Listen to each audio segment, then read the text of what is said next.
During this World War II, international communism was to be built up, until it equaled in strength that of united Christendom.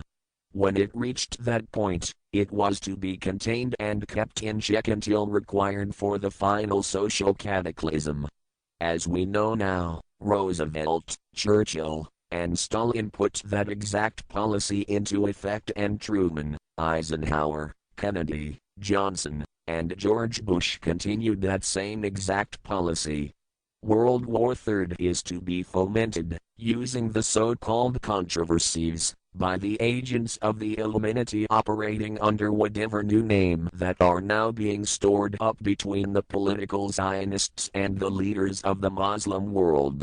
That war is to be directed in such a manner that all of Islam and political Zionism, Israelis, will destroy each other, while at the same time, the remaining nations, once more divided on this issue, will be forced to fight themselves into a state of complete exhaustion, physically, mentally, spiritually, and economically.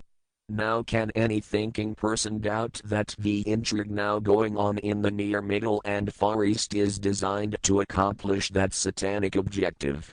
Pike himself foretold all this in a statement he made to Mazzini on August 15, 1871.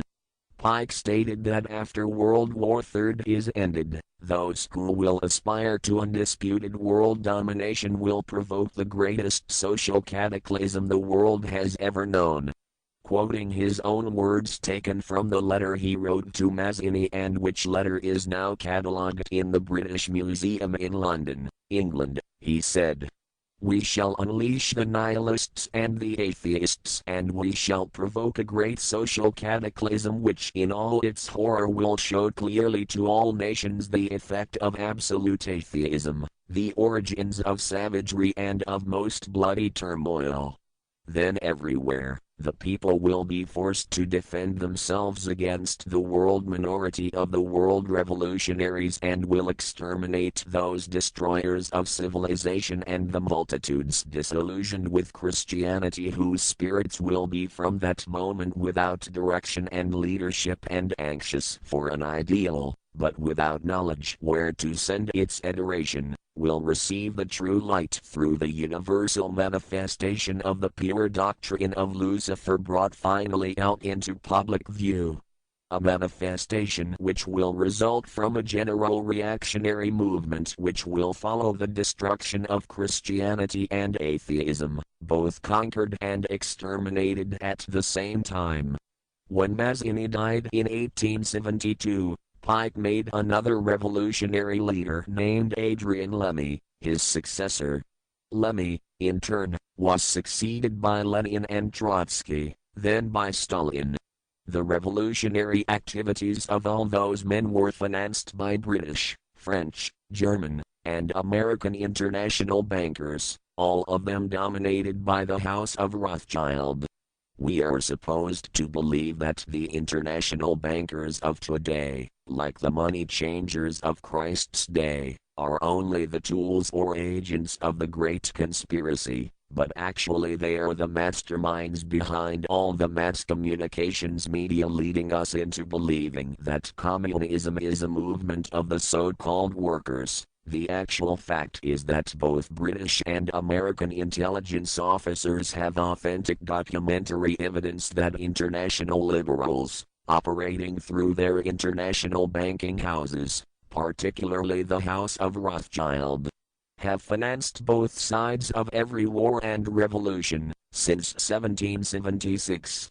Those who today comprise the conspiracy, the CFR in the United States and the RIA in Britain, direct our governments whom they hold in usury through such methods as the Federal Reserve System in America to fight wars, such as Vietnam, created by the United Nations, so as to further Pike's Illuminati plans to bring the world to that stage of the conspiracy when atheistic communism and the whole of Christianity can be forced into an all-out Third World War within each remaining nation as well as on an international basis scale.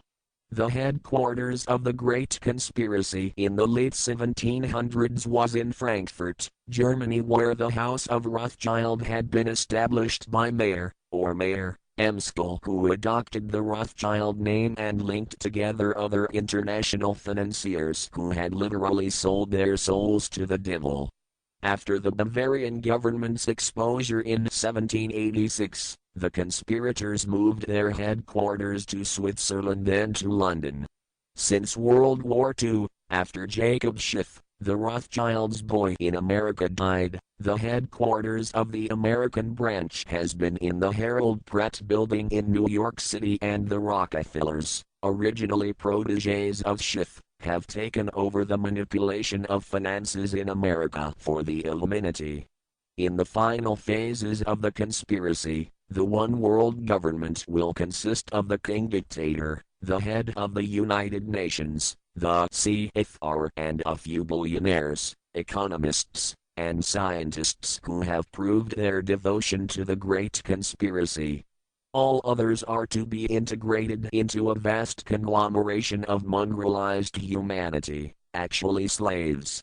Now let me show you how our federal government and the American people have been sucked into the one world takeover plot of the Illuminati Great Conspiracy, and always bear in mind that the United Nations was created to become the housing for that one world, so-called liberal conspiracy.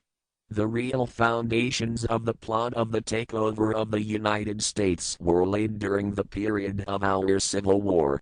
Not that we shopped and the earlier masterminds had ever overlooked the New World, as I have previously indicated. We shopped had his agents planted over here, as far back as the Revolutionary War. It was during the Civil War that the conspirators launched their first concrete efforts. We know that Judah Benjamin, chief advisor of Jefferson Davis, was a Rothschild agent. We also know that there were Rothschild agents planted in Abraham Lincoln's cabinet who tried to sell him into a financial dealing with the House of Rothschild.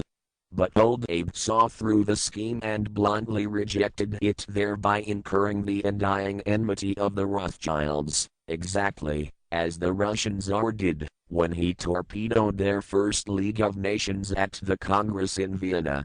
Investigation of the assassination of Lincoln revealed that the assassin Booth was a member of a secret conspiratorial group.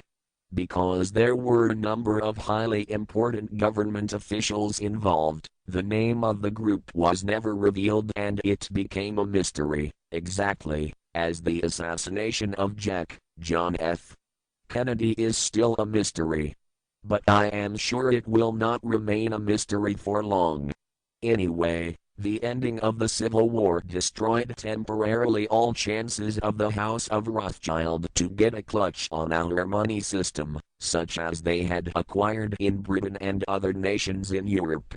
I say temporarily, because the Rothschilds and the masterminds of the conspiracy never quit, so they had to start from scratch, but they lost no time in getting started. Shortly after the Civil War, a young immigrant, who called himself Jacob H. Schiff, arrived in New York. Jacob was a young man with a mission for the House of Rothschild. Jacob was the son of a rabbi who was born in one of the Rothschilds' houses in Frankfurt, Germany. I will go deeply into his background. The important point was that Rothschild recognized in him not only a potential money wizard, but more important, he also saw the latent Machiavellian qualities in Jacob that could, as it did, make him an invaluable functionary in the great one-world conspiracy.